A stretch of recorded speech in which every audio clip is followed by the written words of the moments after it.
Take good care of Dad for us, will ya?" With those words, our eldest son Derek and his wife Amy grabbed their bags and headed off on a trip. Left behind, I stared at my husband, who could hardly move, feeling utterly lost. How could my children be so cruel, leaving me to care for their ailing father? I couldn't help but wonder if I had failed in raising them, as dark thoughts flooded my mind. "Don't worry, I have a plan." The one who reassured me was none other than my husband. He looked at me with a smile and slowly got up from the bed. Ignoring my astonishment, he shared an idea to set things right with Derek and Amy. "Shall we get started?" I'm Layla, and I'm turning 48 this year. Just when our eldest son got married and we thought life would quiet down, my husband Mason had an unfortunate accident. It was a bad fall, and the man I saw in the hospital couldn't even get up on his own. Naturally, he was advised to rest completely, and my usually energetic husband became deeply depressed. Even after his discharge, he needed a wheelchair and constant care. I thought I'd be the one to take care of him, but surprisingly, Amy, my son's wife, volunteered. "But it's not right to burden you, my daughter-in-law, with this." "It's fine. We should help each other out in times like this." Although I found Amy's offer a bit suspicious, I had no choice but to rely on her. I was working too, and to be honest, her offer was convenient. I decided to compensate her for her help, including living expenses. About 2 weeks after my husband's discharge, I had a day off from work and planned to take him to the hospital. He was staying at Derek and Amy's place, so I headed over there to pick him up. I had informed Derek in advance that I'd be coming, but when I arrived, he seemed to be out for work. After calling out to Amy, I walked in to check on my husband and was horrified by what I saw. "Amy, what on earth are you doing?" "Oh, Layla, right. Today's the day you're taking him to the hospital, isn't it?" Amy greeted me with her usually carefree smile, but the condition of my husband behind her left me stunned. The room was a mess, filled with a terrible stench, and my husband looked terribly frail. "What happened to you?" My husband couldn't even respond properly. He had lost a lot of weight in just 2 weeks and looked like he hadn't been eating properly. Just as I was worrying that he might be sick, Amy said something unbelievable from behind me. "Oh, Mason hasn't eaten yet today." "What? But it's already 3 p.m. "Yeah, so can we get him something to eat outside?" "Are you kidding? He's too frail for that. Can't you make some soup or something?" When I suggested making some soup, Amy made a visibly disgusted face. Even though we were relying on her, she had volunteered to care for my husband. Seeing her react this way, I couldn't hold back my anger. How can you make that face when you've left him in this condition? "I'm letting you use a room in your house. Isn't that enough? Do you want me to be your servant or something?" "That's not the point. My husband can't walk because of this accident. All I'm asking is for you to help him a little." "Ugh, no way. Who wants to willingly take care of an old man?" "Maybe if you paid me more, I'd consider it, haha." Amy said this with a mocking laugh. If she was so unwilling to even make soup for my frail husband, I wish she hadn't taken on the caregiving role at all. We were even giving her some money for living expenses. This treatment, after trusting her, was just too much. I ended up arguing with Amy. "Don't call leaving him in a filthy room taking care of him. Then why don't you take care of him, Layla? If I knew it would come to this, I wouldn't have asked you. Great, then take him back to your house starting today. Frustrated with Amy's attitude, I decided to take my husband to the hospital right away. The doctor immediately gave him an IV drip after seeing his condition. Apparently, he was suffering from malnutrition. I was trembling with anger, thinking about what Amy had been doing to my husband in that room. Why did he have to endure such mistreatment after already suffering from an accident? I couldn't understand why she had volunteered to take care of him in the first place. Layla, thank you. You saved me. Are you okay? I'll manage. Thanks to the IV, my husband was able to talk again. He told me about the mistreatment he had received, not just from Amy, but also from Derek. They hardly prepared proper meals for him, occasionally giving him fast food or pastries. He couldn't even ask for help with the toilet or shower, which explained the terrible smell in the room. I was speechless to learn that even my son Derek was complicit. This is awful. Why did they even agree to take care of you? It's probably about money. Amy even took my credit card. What? Apparently, Amy had been borrowing my husband's credit card frequently, claiming she wasn't receiving money from me. Her actions escalated, and she ended up taking his card without permission and using it freely. Unable to tolerate this mistreatment any longer, we called Derek as soon as we got home. Hello, Mom. What's up? What's up? How could you do this to your own father? Well, I have to work, so I had no choice but to leave it to Amy. You think that excuses you? Oh, you're so annoying. If you don't like it, you take care of him. You're the one who asked Amy, right? Frustrated with Derek's unapologetic attitude, I urged him multiple times over the phone to apologize to his father. But Derek brushed off my concerns and even had the audacity to say, Fine, fine. If you don't like how we're doing things, you can take care of Dad. Don't you feel even a little sorry for your father? Not at all. We were taking care of him, and all you do is complain. Hearing both husband and wife use the same dismissive language, I felt disheartened. Even when I asked how they'd feel if their children treated them this way in the future, they insisted it wouldn't happen to them. Oh, by the way, we're going on a vacation during the holidays, on Dad's card. What? Using Dad's card? What are you thinking? Consider it a thank you for taking care of him. So, good luck with Dad's care. With that, my son hung up without waiting for a response. My husband, who had been listening to the conversation, shook his head in disbelief. Fuming, I listened as my husband suggested a countermeasure. People like that won't learn from a scolding alone. So, what do we do?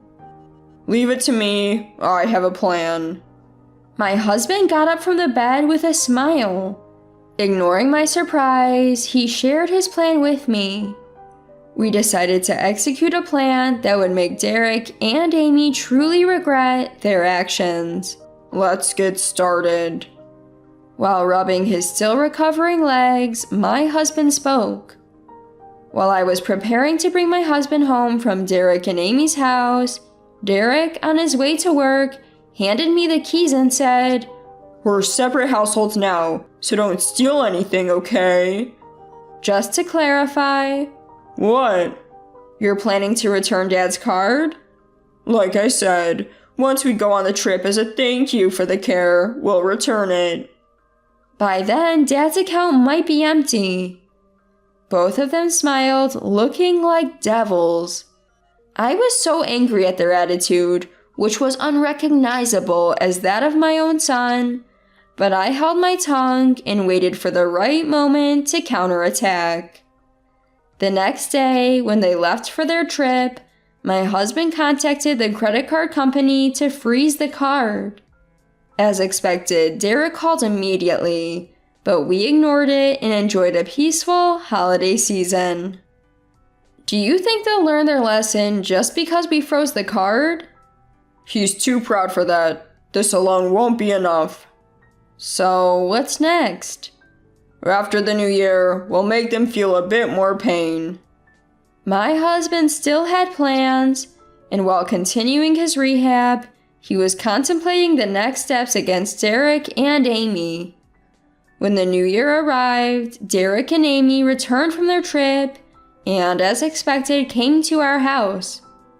I answered the door while watching them bang on it and repeatedly ring the doorbell through the monitor. Mom, you're there, right? We have a complaint about Dad. What's the matter? I'll hear you out right here. Layla, isn't this a bit too harsh? What is? You said we could use the card, right? Why did you suddenly stop it? I never gave you permission to use it. They were the ones who first called us strangers, even though we're family. I have no intention of letting people who only act like family when it suits them to misuse a credit card. If they had returned the card and shown some remorse, I might have let it go. But I can't ignore their malicious attitude, showing not a hint of regret. In fact, I'd like you to pay back what you've used so far. You're asking for money back after we took care of you? You're quite stingy, Layla. It's terrifying that you consider that taking care of us. Don't think you'll get away with this. With that, Derek left with Amy. As my husband said, their unrepentant attitude left me more dumbfounded than angry. When I told my husband about their visit, he simply said, I see, and began preparing for work. The next day, he returned to work as he had informed them in advance. His colleagues were surprised at his quick recovery, but even more surprised was Derek. Dad, why? You're supposed to be bedridden. I can't leave a son like you unattended. My husband and son worked at the same company. Fearing that Derek would spread rumors in his absence, my husband decided to return to work. Though visibly annoyed, Derek began bad-mouthing my husband during lunch. My dad, even after being taken care of by my wife, is so stingy about money. You call neglecting a bedridden father care? That's rich. My mom took him back, so we were free to go. And when my wife borrowed his card for living expenses, he suddenly stopped it. Who would let people who go on vacations with someone else's card do as they please? My husband corrected his eldest son, who was trying to demean him. But no matter how much he corrected him, the coworkers seemed to side with the son, not the father. Apparently, not only Derek, but also Amy, had been spreading terrible rumors while making small talk and handing out souvenirs. Your wife pushed the care onto you without paying, right? Let her have her way a little. My wife did pay. What are you talking about? My parents just want to show off. That's why they've become so comfortable lying. At those words, my husband finally lost his temper. Derek had made him the laughingstock, saying he was exaggerating, and even denied the money I had been paying. Fed up with Derek and Amy's audacity to spread lies and play the victim, my husband pulled out something he had brought to the office. You say I'm lying? Yeah, haha. Do you have any proof? Do you remember saying this when I was bedridden? With that, my husband played a recording from the time he was at Derek and Amy's house. Despite his physical limitations, my husband had secretly recorded conversations with Derek and Amy. The content was so appalling that it was hard to share with anyone, even family. Mason, it's really unfortunate that you'll be bedridden for life. We'll use your money on your behalf. Don't say that. It's an accident. It can't be helped. Don't worry, we'll put it to good use. If you're still alive when we get back from our trip, we'll give you a souvenir. After playing the recording, the coworkers who had been siding with our children were speechless. Derek was flustered and tried to make excuses. Anyone who can say such things in front of the person involved is clearly the liar, don't you think? After being exposed, no one in the workplace sided with Derek and Amy. In fact, the truth spread quickly to the bosses, making it difficult for Derek to work. It's your fault for talking too much. Now I'm also in trouble. What? You were the one saying worse things. Despite the backlash, the two showed no signs of remorse. They continued to blame each other, and their marital disputes seemed endless. Eventually, Derek came to our house, saying he wanted a divorce. I can't go on with her anymore. Work is the same. It's unbearable. I have no choice but to quit. Oh, what will you do if you quit? I'll come back here. My room is still available, right? What? Why would I let a thief like you live in my house? What are you talking about? I'm your son. Derek yelled through the monitor. He still thinks we owe him, despite all the trouble he's caused. His audacity left me speechless. You were the one who said we're strangers from another household. I can't risk letting you back in to steal from us again. After hearing this, Derek finally seemed to understand what he had done. He left quietly. I can only hope that this experience will make him reflect on his actions.